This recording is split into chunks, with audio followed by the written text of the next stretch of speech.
Bismillahirrahmanirrahim.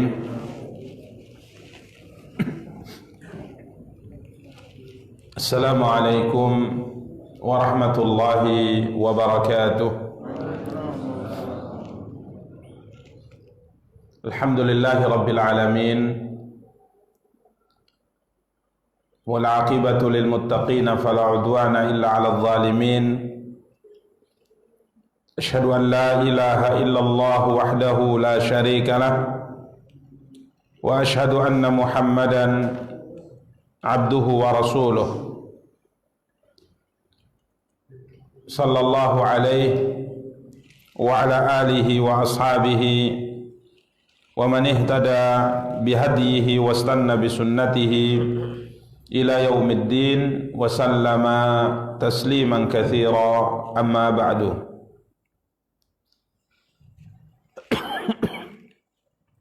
Ikhwani wa akhawati kaum muslimin, kaum muslimat, rahimani wa rahimakumullahu jami'a.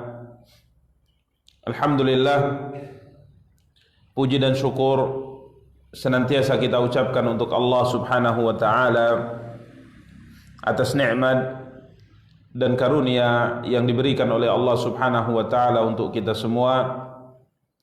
Salawat beserta salam semoga senantiasa dilimpahkan oleh Allah untuk junjungan dan panutan kita Nabi Allah yang mulia Muhammad sallallahu alaihi wasallam.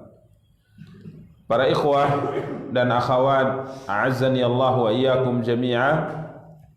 Biidznillah, pada kesempatan yang berbahagia kali ini kita akan kembali mencoba untuk membaca dan menjelaskan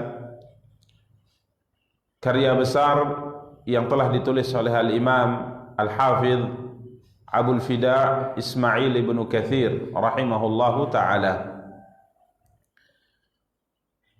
di mana pada pertemuan yang lalu alhamdulillah kita telah menyelesaikan pembahasan tafsir ayat ke-59 dari surat Al-Kahfi. Firman Allah subhanahu wa ta'ala, wa tilkal qura ahlaknahum lamma zalamu wa ja'alna limahlikihim maw'ida. Ayat ini peringatan yang Allah subhanahu wa ta'ala sampaikan kepada orang-orang yang tidak mau beriman kepada nabinya, khususnya orang-orang musyrikin yang menolak dan tidak mau beriman terhadap dakwah Nabi kita yang mulia sallallahu alaihi wasallam. Maka Allah subhanahu wa ta'ala ingatkan mereka, wa tilkal qura ahlaknahum lamma zalamu, dan penduduk negeri telah kami binasakan ketika mereka berbuat zalim.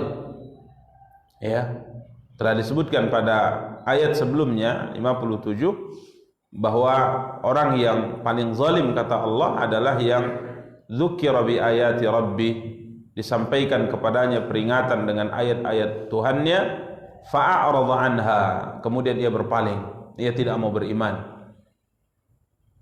Maka Allah subhanahu wa ta'ala mengatakan bahwa penduduk-penduduk negeri telah kami binasakan karena mereka telah berbuat zalim, yakni tatkala mereka tidak mau beriman dengan utusan atau nabi yang diutus oleh Allah subhanahu wa ta'ala kepada mereka. Maka tercatat dalam sejarah sebagaimana disebutkan oleh Imam Ibn Katsir rahimahullahu ta'ala, ya, al-umam as-salifah wal qurun al-khaliyah, ya, umat-umat terdahulu, generasi-generasi yang telah berlalu, kami telah binasakan mereka karena kekufuran dan penentangan mereka. Maka kita membaca dalam Al-Quran, kita membaca dari sabda-sabda Nabi kita yang mulia sallallahu alaihi wasallam, bagaimana Allah subhanahu wa ta'ala membinasakan umat Nabi Nuh tatkala mereka tidak mau beriman kepada Nabi Nuh alaihi salam. Allah tenggelamkan mereka. Kemudian juga bagaimana Allah Subhanahu wa taala binasakan kaum Nabi Hud, Allah binasakan kaum Nabi Syuaib, Allah binasakan kaum Nabi Saleh, Allah tenggelamkan Firaun dan bala tentaranya di Laut Merah. Wa tilkal qura ahlaknahum lamma zalamu, kata Allah. Penduduk-penduduk negeri itu, kata Allah, kami binasakan karena kezaliman mereka. Karenanya sebagaimana kita sebutkan tadi, ayat ini adalah peringatan yang Allah sampaikan kepada orang-orang musyrikin kota Mekah saat itu yang menentang dakwah Nabi kita yang mulia sallallahu alaihi wasallam. Kemudian Allah Subhanahu wa taala berfirman, "Wa ja'alna limahlikihim mau'ida," dan telah kami tetapkan waktu tertentu bagi kebinasaan mereka. Ibnu Katsir menutup tafsir ayat ini dengan perkataan beliau, "Ay wa kadzalika antum ayyuhal musyrikun." Ya, demikian pula kalian wahai orang-orang musyrik, ihzaru ayusibakum ma asabahum. Hati-hati jangan sampai kalian ditimpa siksa, hukuman sebagaimana yang Allah Subhanahu wa taala timpakan kepada mereka. Ya, faqad kadzabtum asyrafa rasulin wa a'zama nabi. Ya, karena kalian telah mendustakan utusan Allah yang paling mulia dan nabi yang paling agung. Ya. Yang kalian dustakan ini adalah utusan Allah yang paling mulia dan nabi Allah yang paling agung. Jadi hati-hati. Kemudian beliau mengatakan, "Walastum bi'azza 'alaina minhum." Dan kalian tidaklah lebih memiliki keistimewaan di sisi kami dibanding mereka. Dua hal ya yang menyebabkan hendaknya orang-orang musyrikin, kata Imam Ibnu Katsir, takut dengan siksa Allah Subhanahu wa taala. Ya, umat Nabi Nuh dibinasakan oleh Allah Subhanahu wa taala karena menentang Nabi Nuh. Kalian juga bisa saja dibinasakan oleh Allah karena menentang dan tidak beriman kepada Nabi Muhammad sallallahu alaihi wasallam. Dari sisi kemuliaan, Nabi Muhammad sallallahu alaihi wasallam jauh lebih mulia dibanding Nabi Nuh alaihi salam. Jadi pendustaan yang kalian lakukan terhadap Muhammad sallallahu alaihi wasallam itu dosanya lebih besar daripada kedustaan yang dilakukan oleh umat Nabi Nuh terhadap Nabi Nuh. Karena apa? Dari sisi kemuliaan, Nabi kita yang mulia sallallahu alaihi wasallam lebih mulia dari Nabi Nuh alaihi salatu wassalam. Kemudian walastum bi'azza alaina minhum. Ya, dari sisi kedudukan kalian tidak lebih terhormat, tidak lebih mulia, tidak lebih memiliki kedudukan di sisi kami dibanding mereka. Jadi jangan kemudian menyangka sebagaimana yang disangka oleh orang-orang Yahudi bahwa mereka adalah generasi yang memiliki keistimewaan di sisi Allah. Ini keyakinan orang Yahudi, sehingga mereka mengatakan kami tidak akan dimasukkan oleh Allah ke dalam neraka. Karena kami adalah generasi atau umat yang dicintai oleh Allah. Dan kalaupun Allah memasukkan kami ke dalam neraka, itu hanya sebentar saja, nanti dikeluarkan. Ini keyakinan orang Yahudi.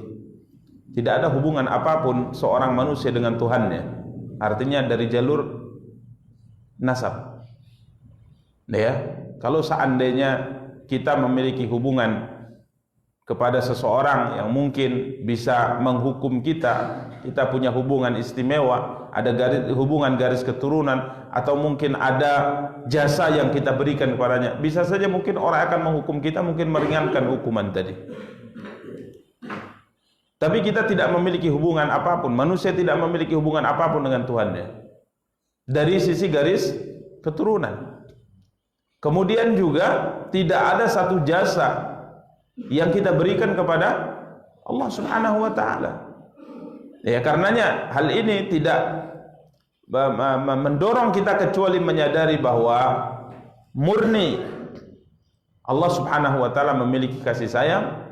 Kemudian tatkala Allah Subhanahu wa taala hukum seorang manusia itu murni karena dosa dan kezaliman yang dia lakukan.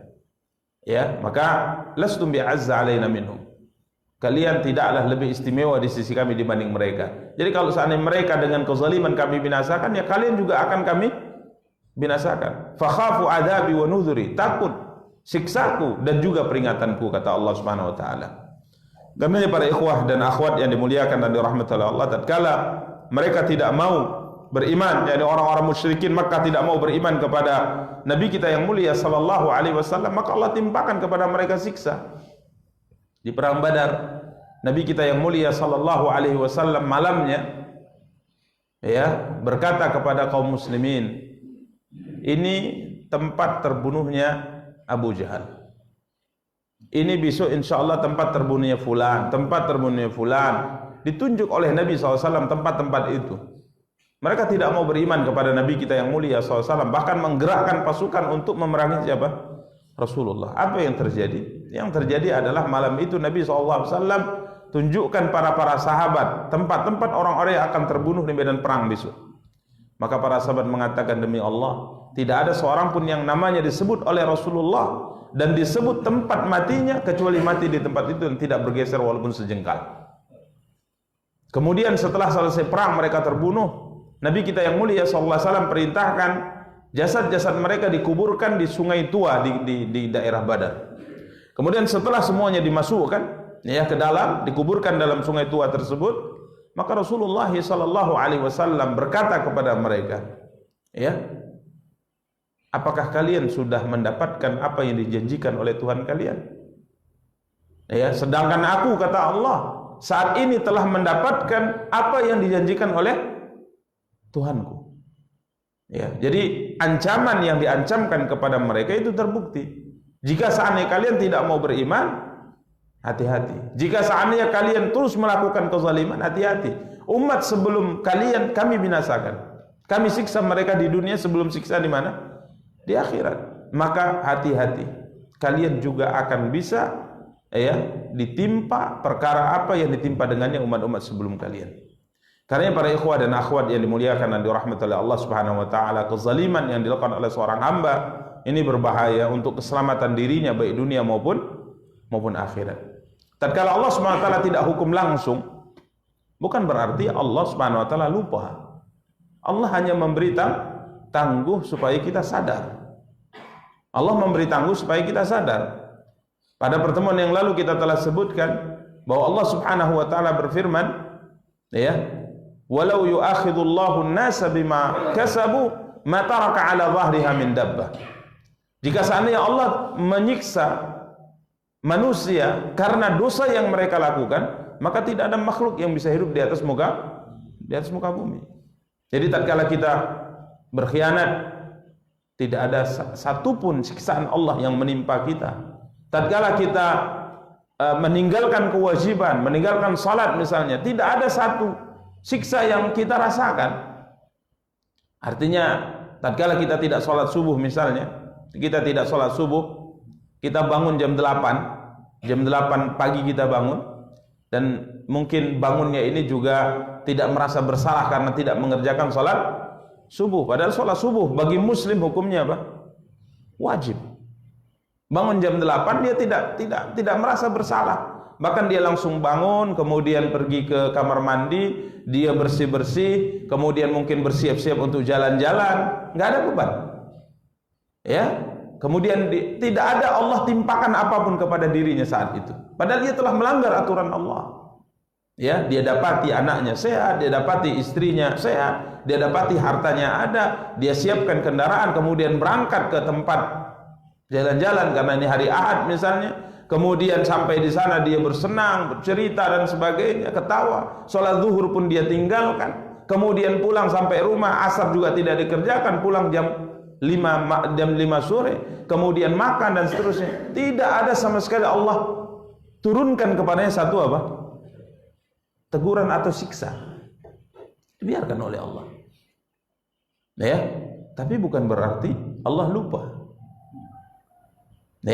Allah kasih tangguh supaya nanti kamu sadar kembali.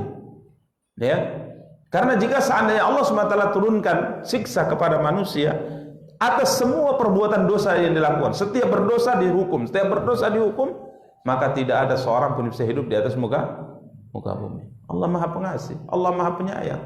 Tapi ingat, kalau seandainya kesempatan yang diberikan oleh Allah, waktu dan umur tidak kita gunakan, kemudian kita lupa dan lupa terus lupa, lalai sampai kita meninggal, maka di sana nggak ada ampun, tidak ada ampun. Makanya para ikhwah dan akhwat yang dimuliakan dan dirahmati Allah, berhati-hatilah, ya berhati-hatilah, karena bisa saja kezaliman yang kita lakukan itu menyebabkan apa? Kebinasaan, baik dunia maupun akhirat. Ya, karenanya terus kita harus berusaha semaksimal mungkin, apalagi kita sebagai seorang muslim, untuk terus memperbaiki diri, menjalankan kewajiban yang diperintahkan, diwajibkan oleh Allah, dan menjauhi perkara yang telah dilarang oleh Allah Subhanahu wa taala. Berikutnya para ikhwah dan akhwat yang dimuliakan dan dirahmati oleh Allah, pada pertemuan yang lalu kita juga telah memberikan muqaddimah. Karena kita akan membaca ya ayat-ayat yang bercerita tentang Nabi Musa bin Imran bertemu dengan Nabi Khadir alaihi salam, ditemani dengan murid Nabi Musa bernama Yusha bin Nun. Dan dalam riwayat ya, Nabi Yusha ini termasuk di antara hamba Allah yang setelah masa Nabi Musa dan Nabi Harun alaihima assalam, beliau juga diangkat menjadi seorang nabi, Nabi Yusha. Ya, Nabi Yusha. Beliau yang akan memimpin Bani Israel untuk memasuki Al-Ardul Muqaddasah, ya, Masjid Aqsa atau Palestina, setelah meninggalnya Nabi Musa dan Nabi Harun alaihima assalam. Di mana telah kita jelaskan pada pertemuan yang lalu, perjalanan yang dilakukan oleh Nabi Musa dengan muridnya untuk bertemu dengan Khadir alaihissalam merupakan perjalanan yang sangat menakjubkan.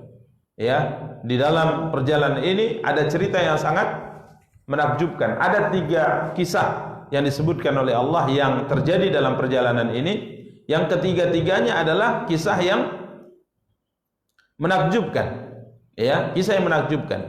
Sampai-sampai Nabi kita yang mulia sallallahu alaihi wasallam bersabda, rahimallahu Musa. Semoga Allah SWT merahmati Nabi Musa. Jika seandainya ia bisa bersabar, tidak bertanya kepada Nabi Khadir atas apapun yang dia lakukan, maka tentunya akan banyak cerita yang menakjubkan yang bisa kita lihat dan bisa kita dengar.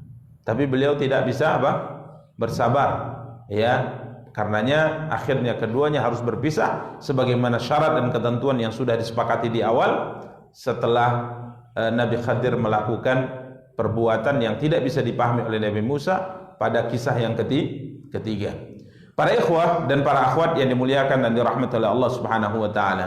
Dan kemarin telah kita jelaskan bahwa untuk memahami kisah ini dengan baik sehingga tidak salah di dalam memahaminya, maka pada pertemuan yang lalu kita sebutkan bahwa Al-Imam Ibnu Hajar Al-Asqalani rahimahullah ya mengingatkan bahwa Khadir menurut pendapat yang sahih adalah seorang nabi.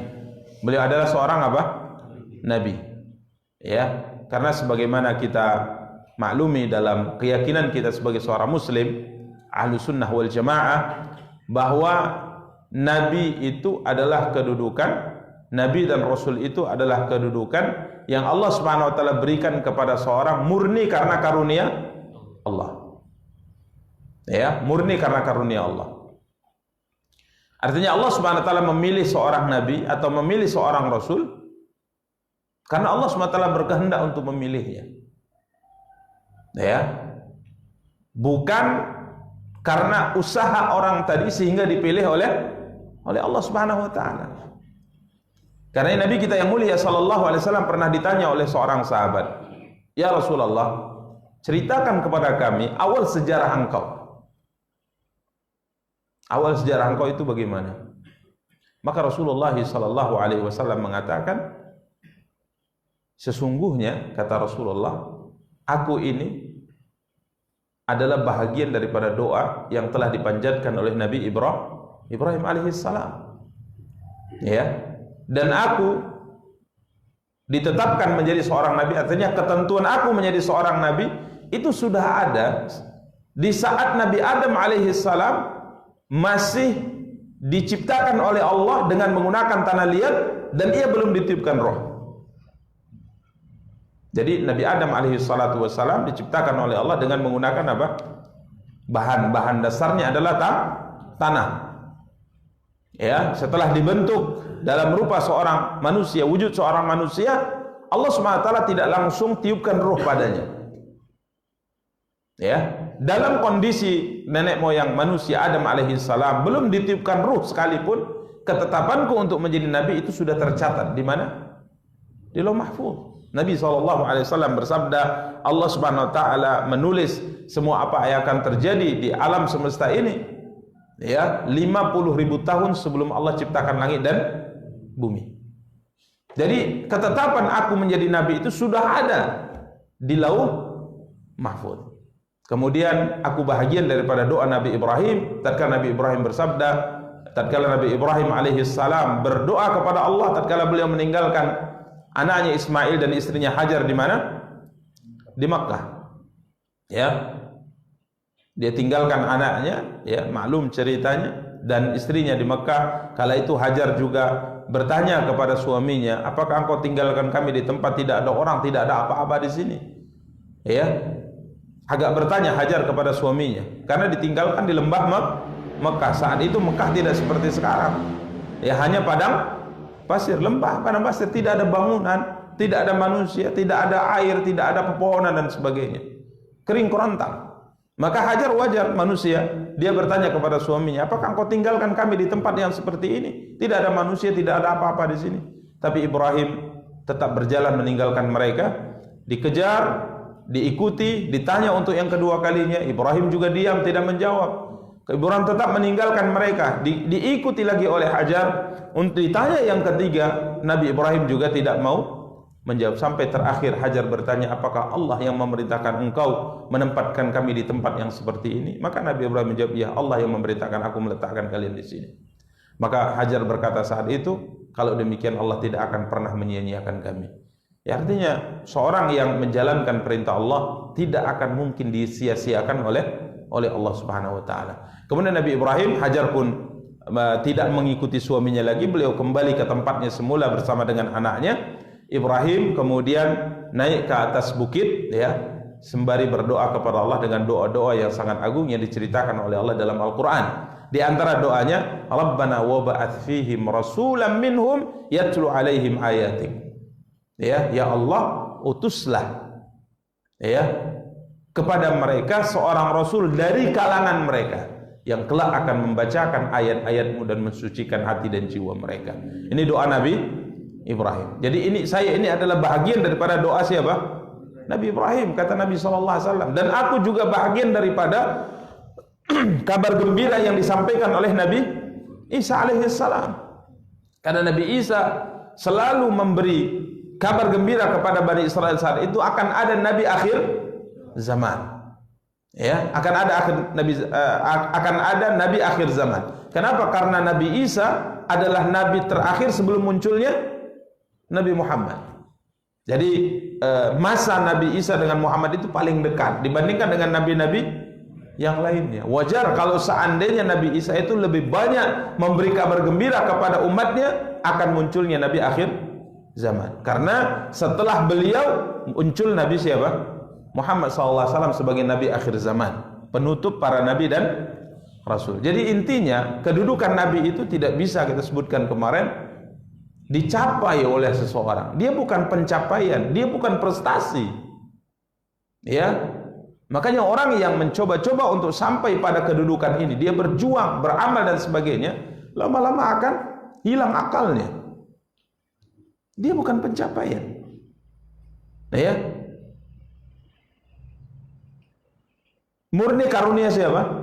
Allah Subhanahu wa taala. Nabi SAW tidak pernah membayangkan dia akan bertemu dengan siapa? Malaikat Jibril di gua Hira. Buktinya apa? Kalau seandainya memang dia berangan-angan untuk bertemu dengannya, kita sebutkan kemarin, pasti Nabi SAW kalau ketemu beliau tidak lari gitu loh. Jadi kalau antum berharap-harap bertemu dengan seseorang, kemudian bertemu dengannya itu melari atau malah mendekat? Hah? Mendekat, senang kan, bahagia gitu. Contoh antum ingin ketemu makhluk halus nih, misal, dan ketemu, Pernah dengar orang cari angka bagus? Hah?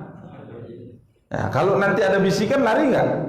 Enggak, senang lah, dapat nomornya. Hah? Jadi Nabi SAW lari, antum baca sejarahnya, beliau lari, ya, ketakutan, sampai beliau berkata kepada istrinya Khadijah radhiyallahu anha, ya, menggigil beliau, keringat dingin, lari dari gua Hira, ya. Ini masya Allah ya, gunungnya besar, tinggi gitu. Coba antum bayangkan beliau turun dari atas, lari sampai kemana? Ke Mekah, sampai ke rumahnya, ya.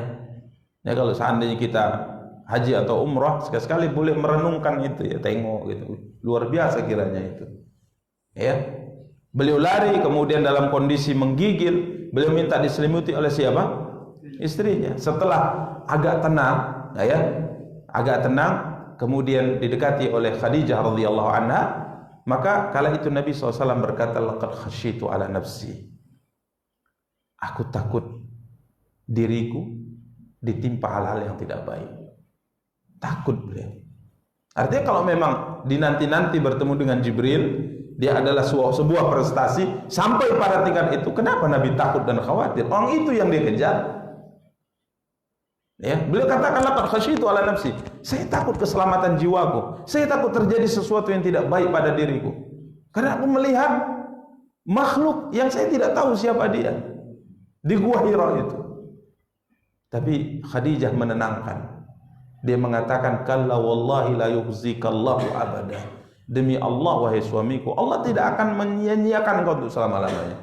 Bukankah engkau adalah orang yang punya sifat ini? Disebutkan sifat-sifat mulia yang dimiliki oleh siapa? Oleh Nabi SAW. Ditenangkan. Insya Allah nggak ada masalah. Kecuali kalau engkau orang jahat, engkau orang baik, selalu memuliakan tamu, kemudian membantu orang yang butuh dibantu, engkau orang baik, insya Allah tidak ada masalah. Untuk menenangkan hati siapa? Nabi kita yang mulia SAW. Walaupun Khadijah sendiri khawatir juga gitu. Khadijah khawatir, tapi inilah istri yang baik. Bukan malah membuat suaminya malah panik kan gitu kan. Saya takut, apa yang kau lihat suamiku? Ini. Iya juga kan. Akhirnya suaminya pun merasa apa? Lebih khawatir. Tidak. Buktinya Khadijah khawatir juga apa? Beliau datangi anak pamannya Waraqah bin Naufal, bertanya karena ini adalah seorang ahli ilmu. Ditanya, ini apa cerita suamiku seperti ini? Maka kemudian Waraqah mengatakan, itu adalah malaikat yang pernah turun kepada Nabi Musa. Maka tenang beliau. Jadi kenabian itu, kerasulan itu bukan prestasi, bukan kedudukan yang bisa dicapai karena sebuah ibadah yang kita lakukan. Karena sebagian berkeyakinan demikian. Ya, kalau sampai nanti muncul keyakinan bahwa alam malaikat adalah prestasi juga. Karena mereka mengatakan kedudukan yang pertama, seorang itu harus mencoba berlatih untuk menjadi seorang wali Allah. Kalau sudah menjadi wali Allah, berlatih lagi, berusaha lagi untuk bisa naik menjadi seorang nabi. Nanti kalau sudah sampai menjadi nabi, sampai ke alam malaikat. Kalau nanti sudah sampai ke alam malaikat, ya bisa-bisa diberkeyakinan sampai ke alam Tuhan. Ya, bersatu akhirnya dengan Tuhan. Pegang apapun, insya Allah orang sembuh. Nih, antum sakit, nah, sini.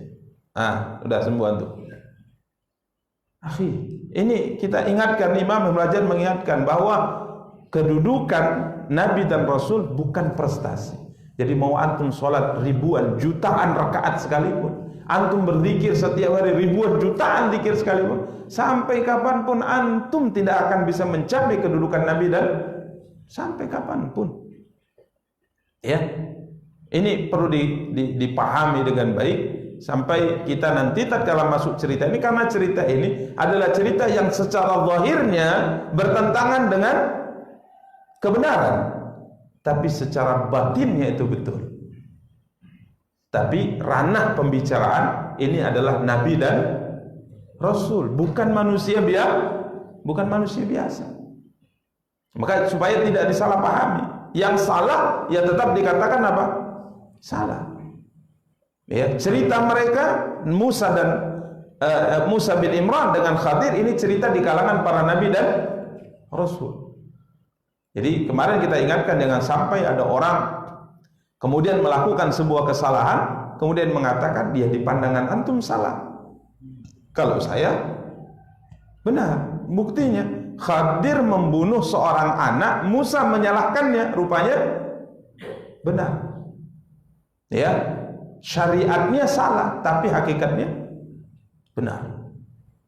Ini tidak bisa kita bahas di kalangan kita karena kita bukan nabi dan rasul. Ya, orang yang meninggalkan sholat tetap apa? Salah. Kenapa kamu tidak sholat? Ya, kalau bagi saya nggak apa-apa. Kamu yang harus sholat. Kalau saya sudah sampai tingkat dengan prestasi bahasa kita tadi, yang boleh meninggalkan apa? Sholat. Ini nggak bisa dipakai. Ya, tidak bisa dijadikan ayat ini sebagai apa? Hujjah, dasar bahwa orang boleh meninggalkan apa? Syariat. Tidak boleh. Ya. Nanti ada sering kita dengar dia berzina dan tidak disalahkan.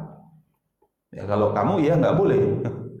Kalau saya waliyadzubillah sudah sampai pada tingkat tertentu, itu antum melihatnya memang secara zahirnya itu pelanggaran, tapi batinnya sebenarnya bukan apa? Pelanggaran. Ya, ini banyak di apa namanya dijadikan sebagai hujah dan alasan bagi orang-orang yang melenceng dari aturan Allah Subhanahu wa taala. Demikian para ikhwah dan akhwat yang dimuliakan dan dirahmati oleh Allah Subhanahu wa taala. Karenanya kita akan bacakan ayat-ayat ini ya dengan pendahuluan ini agar kita tidak salah di dalam memahami ayat yang difirmankan oleh Allah Subhanahu wa taala. Pada pertemuan yang lalu kita telah jelaskan kenapa cerita ini akhirnya terjadi. Di mana pada suatu hari Nabi Musa bin Imran memberikan nasihat kepada Bani Israel.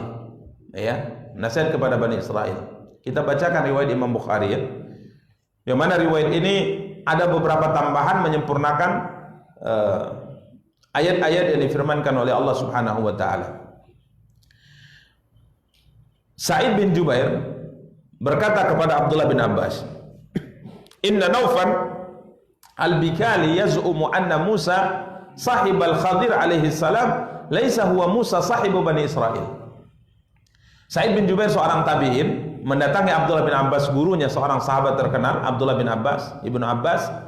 Kemudian Sa'id bin Jubair berkata, sesungguhnya Naufan al-Bikali seorang yang saat itu termasuk di antara orang yang memiliki ilmu ya di zaman tabi'in. Dia menyampaikan kepada kami bahwa Musa yang diceritakan dalam kisah bertemu dengan Nabi Khadir dalam surat Al-Kahfi, beliau itu bukan Musa yang Allah utus kepada Bani Israel, itu Musa lain. Ya, ini pendapat siapa? Naufan al-Bikali. Kata Sa'id bin Jubair, disampaikannya kepada Abdullah bin Abbas. Jadi Naufan al-Bikali berkata, Musa yang diceritakan dalam Al-Quran bertemu dengan Khadir, ini bukan Musa Bani Israel yang bertemu dengan Fir'aun. Ini Musa yang lain. Memang Nabi juga, tapi bukan Nabi Musa yang kita kenal. Abdullah bin Abbas marah saat itu. Dia mengatakan, kadzaba aduwullah, musuh Allah itu berdusta. Ini begitu marahnya siapa? Abdullah bin Abbas. Sebenarnya Abdullah bin Abbas bukan ingin hendak mengatakan bahwa Naufan al-Bikali itu musuh Allah, tapi ini adalah ungkapan yang diungkapkan oleh Abdullah bin Abbas agar orang itu tidak sembarangan bicara, khususnya dalam agama, Sampai Abdullah bin Abbas mengatakan kadzaba aduwullah, ya, berdusta, musuh Allah itu berdusta. Padahal Naufan al-Bikali adalah seorang apa? Seorang muslim. Tapi beginilah para ulama kita untuk mengingatkan agar orang tidak sembarang apa? Bicara. Sampai disebutkan terkait dengan rihlah. Al-Imam Syu'bah Ibnul Hajjaj. Ini seorang ulama yang hidup pada tahun wafatnya beliau 160 Hijriah. Ini ulama terkenal ya, ulama terkenal, ulama besar. Jadi suatu hari ada yang bercerita bahwa murid-murid beliau itu sedang cerita hadis di luar rumah. Di luar rumah Syu'bah bin Hajjaj, seorang ulama besar. Di antara hadis yang kemudian disinggung oleh mereka dalam perbincangan tersebut adalah sebuah hadis yang unik ya. Dari sisi riwayat itu unik sekali. Jadi ada salah satu di antara murid Imam Syu'bah berkata seperti ini. Mereka sedang bercerita, saling meriwayatkan dan menyampaikan hadis-hadis yang selama ini mereka pelajari. Syu'bah waktu itu di rumah, di dalam. Mereka di luar, di teras lah. Maka mereka berkata, salah seorang di antara mereka berkata, telah menceritakan kepada kami Israel dari Abu Ishaq, dari Abdullah bin Atha, dari Uqbah bin Amir, seorang sahabat Al-Juhani ya. Sesungguhnya Rasulullah SAW bersabda, barang siapa yang berwudu kemudian setelah selesai berwudu dia membaca doa, apa doanya?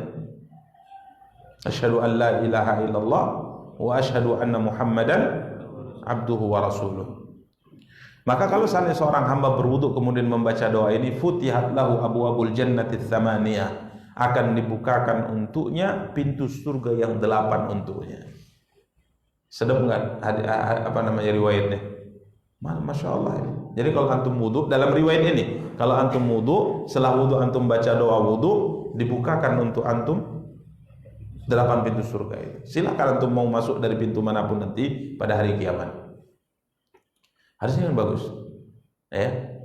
Syu'bah waktu itu di dalam, dia dengar ini murid, salah satu di antara muridnya ini cerita, mengatakan telah menceritakan pada kami Israel, guruku Israel, dari Abu Ishaq As-Subai'i, dari Abdullah bin Atha, dari Uqbah bin Amir. Syu'bah dengar ini murid meriwayatkan hadis tersebut, maka dia langsung keluar, ditinjunya langsung muridnya tersebut,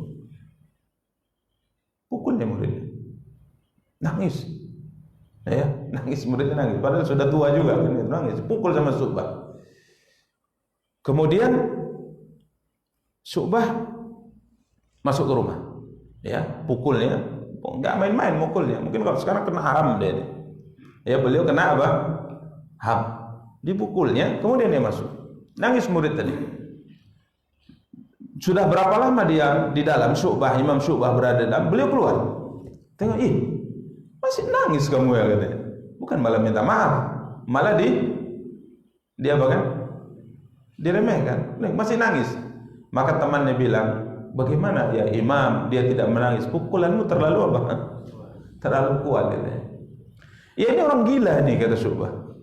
Dia tidak tahu tatkala meriwayatkan sebuah hadis itu bagaimana dia ini tidak tahu. Saya punya cerita panjang tentang hadis ini, kata Imam Syu'bah. Maka Imam Syu'bah berkata, hadis ini engkau riwayatkan dari gurumu bernama Israel, dari gurunya bernama Abi Ishaq As-Subai'i, Ibnu Abdillah As-Subai'i.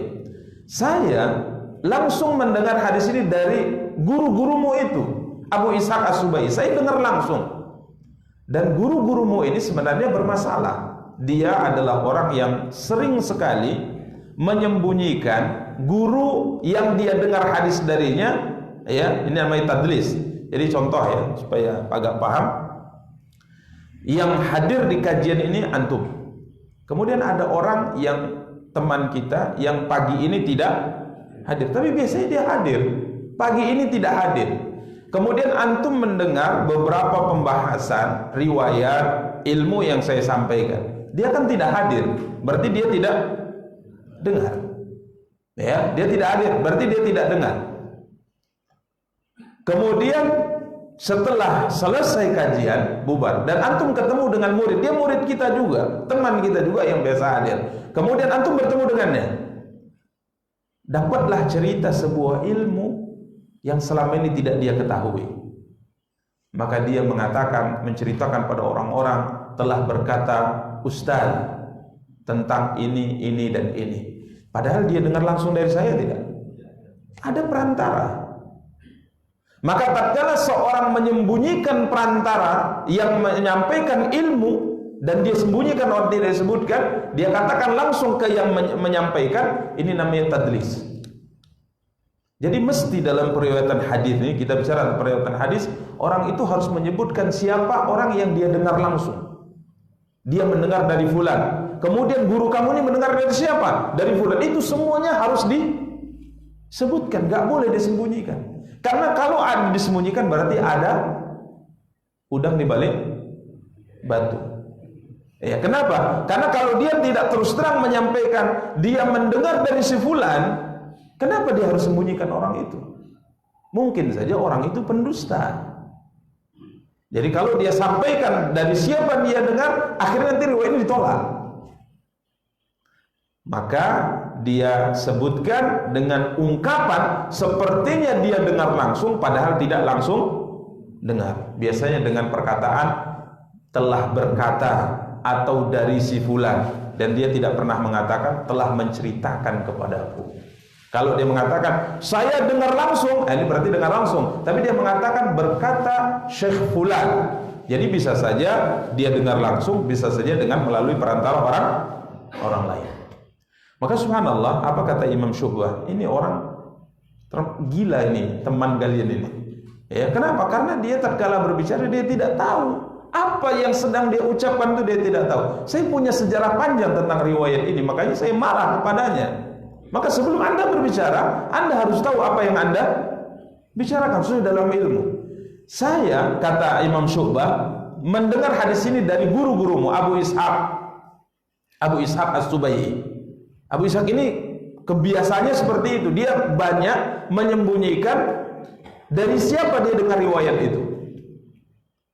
Maka saya datangi Abu Ishaq, guru-gurumu itu saya datangi ke rumahnya. Saya katakan, hadis yang bercerita tentang wudu, yang siapa berwudu kemudian berdoa wudu dibukakan untuknya pintu surga yang 8, itu benar nggak kau dengar dari Abdullah bin Atha? Saya tanya. Marah dia, saya tanya, kata Imam Syu'bah. Marah dia nggak mau jawab, marah dan masuk ke rumahnya. Waktu itu saya paksa, ceritakan apakah engkau memang mendengar dari Abdullah bin Atha, seorang ulama yang masih muda yang ada di Mekah. Apakah engkau mendengar dari Abdullah bin Atha? Dia diam, merah padam wajahnya, marah dan dia tidak mau jawab. Saya waktu itu paksa, ceritakan apakah kau memang mendengar dari Abdullah bin Atha atau ada orang kau sembunyikan di sini? Dia nggak mau jawab. Saya paksa, akhirnya hampir terjadi perdebatan. Ada seorang ulama yang duduk di situ, dia bilang, Syu'bah, sudahlah, nggak usah dipaksa. Abdullah bin Atha masih hidup dan dia ada di Mekah. Berangkat saja engkau ke Mekah. Di mana Syu'bah hidup? Beliau hidup di Basrah. Antum coba nanti pulang lihat Google Map. Basrah, Mekah, berapa ribu kilometer? Berapa ribu kilometer? Itu belum ada pesawat ya, belum ada mobil. Jadi orang berangkat saat itu pakai apa? Pakai unta atau pakai naik keledai di tengah padang pasir. Oke lah, kata Syu'bah. Maka aku siapkan waktu itu pas musim haji. Demi Allah tidak ada niat saya melaksanakan ibadah haji, tapi karena masalah ini saya berangkat ke Mekah untuk menemui siapa? Abdullah bin Atha, ulama muda yang ada di Mekah, untuk memastikan hadis ini sahih atau tidak. Berangkat beliau ke Mekah. Sampai di Mekah, selesai saya di musim haji, saya ketemu dengan Abdullah bin Atha. Saya tanya, hadis tentang wudu yang kau riwayatkan dari Uqbah bin Amir, yang kau riwayatkan dari Uqbah bin Amir, sahabat yang mulia itu, apakah engkau langsung mendengar dari Uqbah bin Amir? Dia mengatakan tidak. Enggak, saya tidak mendengarnya dari siapa? Uqbah bin Amir. Tapi ada yang saya dengar, guru saya menceritakan hadis itu, yakni guru saya bernama Sa'ad bin Ibrahim di Madinah. Sa'ad bin Ibrahim di mana? Di Madinah. Coba perhatikan ini riwayatnya, banyak yang disembunyikan oleh Abu Ishaq As-Subai'i. Jadi kata Abdullah bin Atha, saya tidak langsung mendengar dari sahabat yang mulia Uqbah bin Amir, tapi saya mendengar dari guru saya bernama Sa'ad bin Ibrahim. Sa'ad bin Ibrahim ulama Madinah. Maka saya datangi Imam Malik. Imam Malik bin Anas saat itu sedang melaksanakan ibadah haji. Dia mengatakan, ya Imam ulama Sa'ad bin Ibrahim, apakah tahun ini haji? Oh, kata Imam Malik, enggak, tahun ini dia absen, enggak haji. Wah, saya harus berangkat ke mana? Madinah. Antum coba cek Google Map, insya Allah semua kita tahu Madinah Mekah itu hampir berapa? 500 km. Selesai saya tahallul semua, langsung saya berangkat ke mana? Ke Madinah. Saya jumpai Sa'ad bin Ibrahim. Ketemu saya dengan Sa'ad bin Ibrahim. Saya tanya, hadis tentang wudu, apakah engkau mendengarnya langsung dari sahabat yang mulia Uqbah bin Amir? Dia mengatakan tidak. Saya mendengar dari guru saya dari kampungmu bernama Ziyad bin Mikhrab. Iya. Dari Basrah. Iya. Kan ini hadis dari daerahmu. Kenapa kau susah-susah datang ke Madinah mencarinya? Padahal dia sudah dari Basrah ke Mekah, dari Mekah ke Madinah. Maka dia kemudian mengatakan, dari siapa? Dari Ziyad bin Mikhrab. Oke, saya balik ke Basrah. Balik lagi ke Basrah. Ya, balik ke kampung halamannya, balik ke kotanya. Kemudian saya temui lagi Ziyad bin Mikhrab. Apakah engkau mendengarnya dari Uqbah bin Amir? Dia mengatakan, oh enggak, saya mendengarnya dari Syahr bin Hausyab. Syahr bin Hausyab dari siapa? Mendengarnya dari Abu Rawihana, baru dari Uqbah bin Amir. Coba bayangkan berapa orang yang dihilangkan. Maka dia mengatakan, hancurkan hadis ini, enggak ada gunanya. Kenapa? Karena tadinya katanya langsung dari Basrah, kemudian tiba-tiba dari ulama Mekah, tiba-tiba dari ulama Madinah, tiba-tiba dari Basrah lagi katanya, dan di Basrah ada 2 orang yang dihilangkan.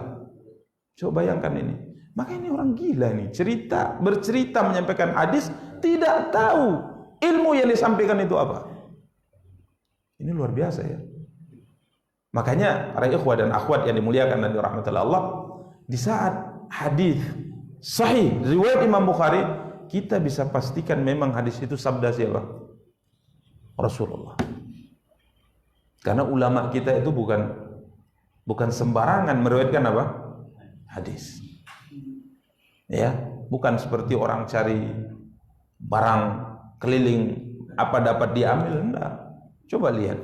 Sampai disebutkan tatkala saya sampai balik lagi ke Basrah bertemu dengan ulama Ziyad bin Mikhrab di kotaku, bentuk rupa saya itu sudah enggak karuan. Ya, sudah enggak karuan. Rambutnya sudah kusut, masih baju, tapi saya ingin cepat bertemu dengan Ziyad bin Mikhrab. Saya ketemu, saya tanya, ini hadis engkau dengar dari sahabat yang mulia Uqbah bin Amir? Dia mengatakan, saya enggak akan mau menceritakan sanad akhir dari sanad ini sampai engkau mandi dulu. Kurang sedap apanya? Baunya. Coba antum mandi dulu, kenapa? Karena dia mau buru-buru gitu kan. Kan bayangkan lelahnya dari Basrah ke Mekah, dari Mekah ke Madinah, dari Madinah ke Basrah lagi. Jadi dia ingin cepat gitu. Ya, ayo sampaikanlah, dari siapa engkau ini, untuk memastikan hadis itu sahih atau tidak. Maka ulama bernama Ziyad bin Mikhrab mengatakan, antum mandi dulu, bagus-bagus dulu penampilannya, baru datang nanti saya ceritakan. Rupanya setelah selesai dia mandi, tanya, dari siapa? Apakah engkau langsung dari sahabat Uqbah bin Amir? Dia mengatakan enggak, dari seorang bernama Syahr bin Hausyab. Syahr bin Hausyab ini juga dari Abu Raihana, baru dari sahabat Uqbah bin Amir. Coba bayangkan para ikhwah, ini yang juga melatar belakangi Abdullah bin Abbas marah besar kepada Naufal Al-Bikali, sampai dia mengatakan, kadzaba aduwullah, musuh Allah itu berdusta. Artinya dia berbicara sesuatu yang tidak tahu. Aku mendengar Rasulullah sallallahu alaihi wasallam bersabda. Disebutkan riwayat pertemuan Nabi Musa bin Imran dengan siapa? Khadir. Makanya berbicara tentang agama tanpa dasar ilmu itu merupakan perkara yang besar, perkara yang berat. Ya kalau nggak tahu diam, selesai. Kalau tidak tahu diam. Ya. Wala taqfu ma laysa laka bihi ilmun, inna as-sam'a wal basara wal fu'ada kullu ulaika kana anhu mas'ula. Jangan engkau berbicara tanpa dasar ilmu, sesungguhnya pendengaran, penglihatan, hati semuanya akan dimintai apa?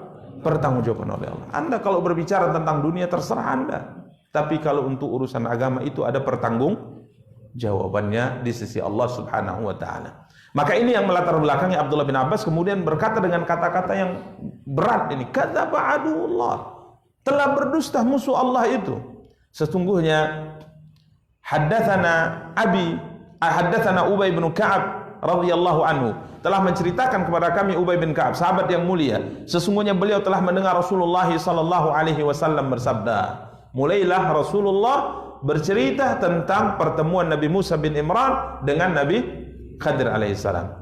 Inna Musa qama khatiban fi Bani Israel fasu'ila. Sesungguhnya suatu hari Nabi Musa alaihissalam memberikan nasihat khutbah di kalangan Bani Israel, ya. Kemudian beliau ditanya, Ayyun nasi a'lam? Siapakah manusia yang lebih berilmu? Dalam sebagian riwayat beliau ditanya, apakah ada orang yang lebih berilmu daripada Anda? Nabi Musa mengatakan, dalam riwayat ini beliau mengatakan, ana, orang yang paling berilmu adalah saya. Seharusnya Allah yang lebih berilmu. Itulah arti Allahu a'lam. Jadi Allahu a'lam itu artinya Allah yang lebih tahu. Nah, seharusnya itu yang diucapkan oleh Nabi Musa, ya. Tapi beliau mengatakan, siapakah manusia yang paling berilmu, yang paling tahu? Maka Nabi Musa mengatakan, saya. Adakah orang yang lebih berilmu daripada Anda? Nabi Musa mengatakan, tidak ada. Ini jawaban Nabi siapa? Musa. Maka Allah Subhanahu wa taala tegur Nabi Musa tatkala Nabi Musa tidak mengembalikan ilmu kepada Allah Subhanahu wa taala. Maka Allah kemudian mewahyukan kepadanya, sesungguhnya ada seorang hamba yang lebih berilmu daripada Anda. Tempatnya berada di di tempat pertemuan antara dua laut.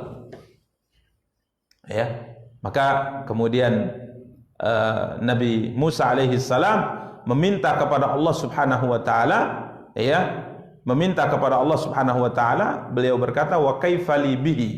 Ya Allah, bagaimana saya bisa bertemu dengannya?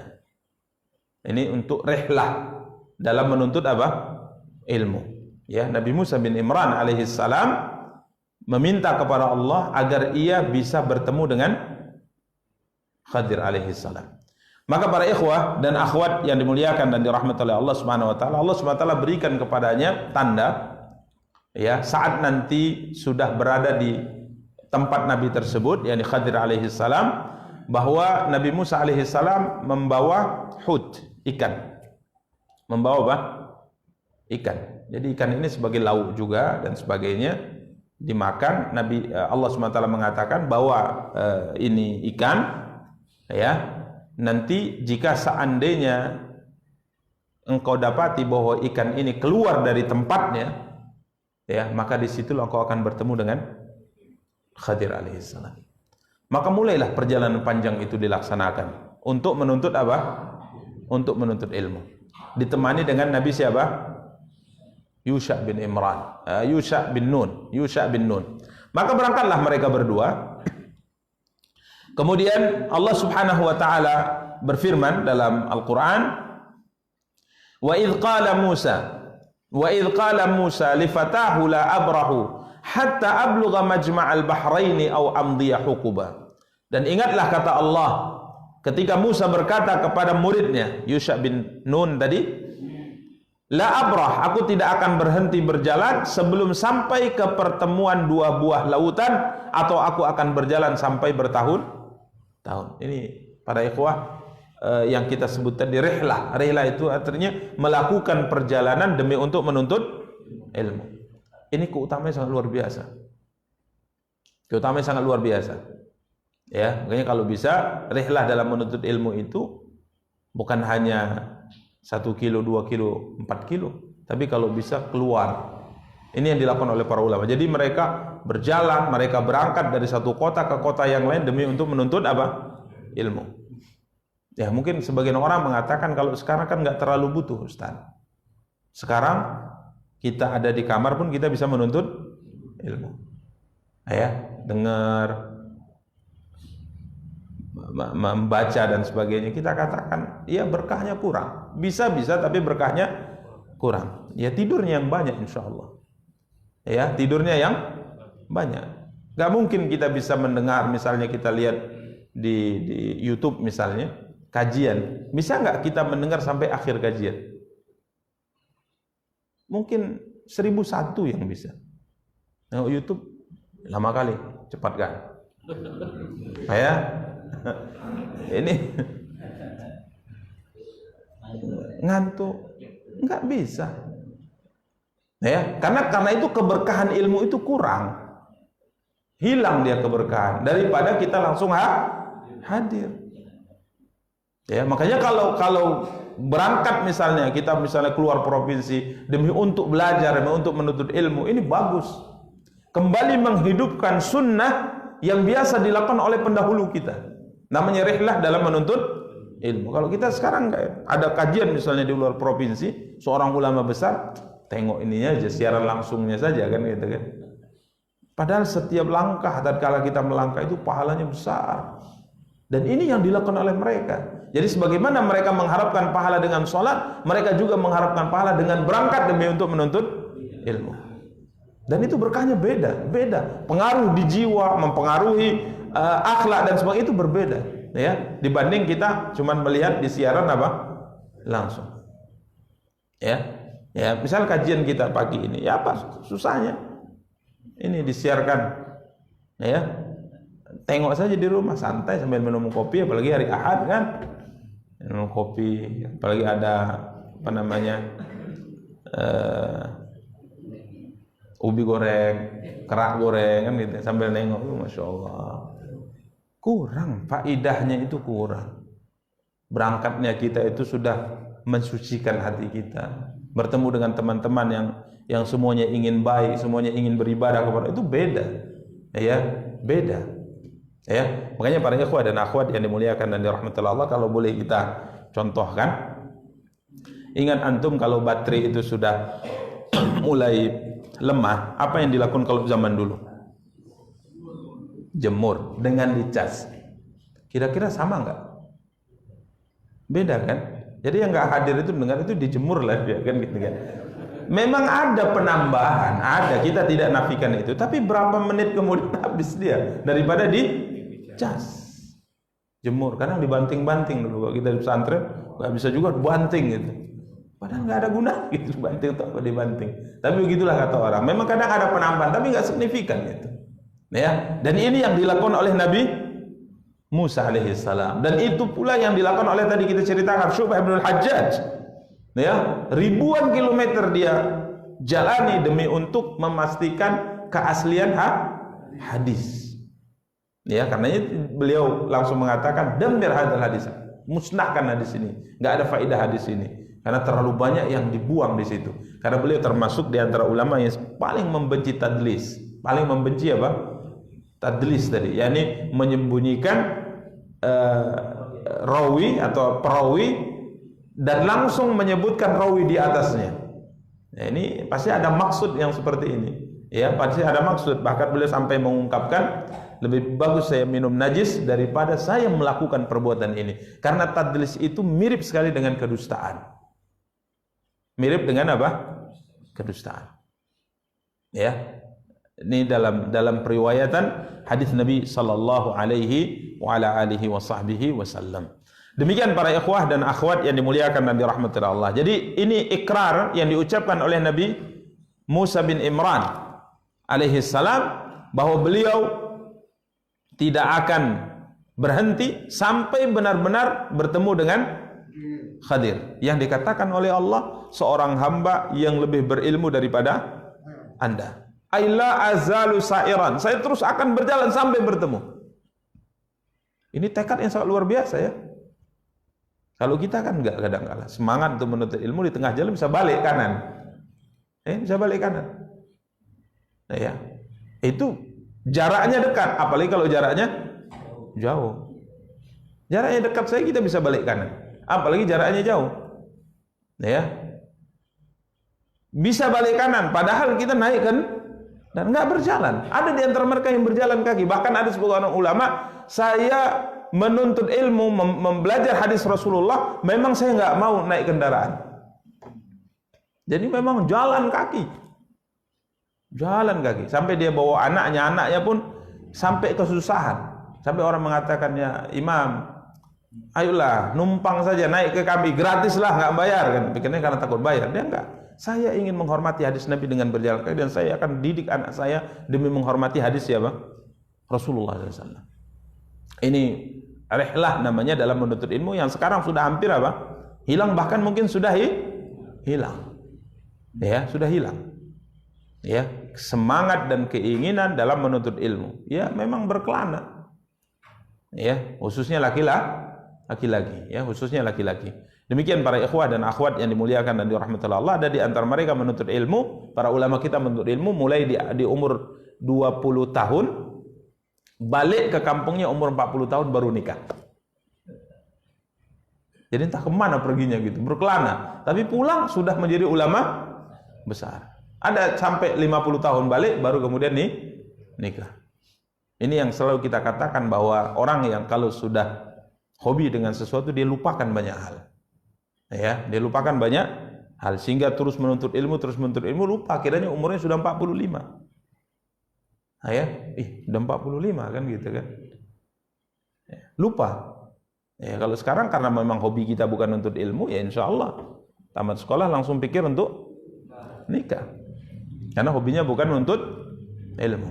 Ya, demikian para ikhwah dan akhwat yang dimuliakan dan dirahmati Allah. Ya tetap, apakah salah Ustaz? Ya enggak salah. Ya, tapi kita berbicara tentang orang-orang yang termotivasi dalam menuntut ilmu karena yang mereka kejar itu ilmu itu adalah warisan Nabi. Itu yang mereka kejar. Orang yang paling banyak mendapatkan warisan dari seseorang, maka dia adalah orang yang paling dekat dengan yang diwarisi olehnya. Itu yang mereka pikirkan. Ya, kita sebagai anak pasti kita akan mendapatkan warisan lebih besar. Porsi yang kita dapatkan itu pasti lebih besar dari yang lainnya. Berarti kan posisi kita lebih dekat dengan orang tua kita dari sisi garis keturunan. Nah, ini warisan Rasulullah SAW. Ini warisan Nabi. Maka semakin banyak kita mendapatkan ilmu, berarti posisi kita lebih dekat dengan siapa? Dengan Nabi. Bahkan kalau kita membaca hadis yang kita bacakan tadi, ya, contoh misalnya berkaitan dengan kisah Nabi Musa, Nabi bersabda, "Inna Musa qama khatiban fi Bani Israel." Nafas kita, ucapan kita ini bersatu dengan nafas dan ucapan siapa?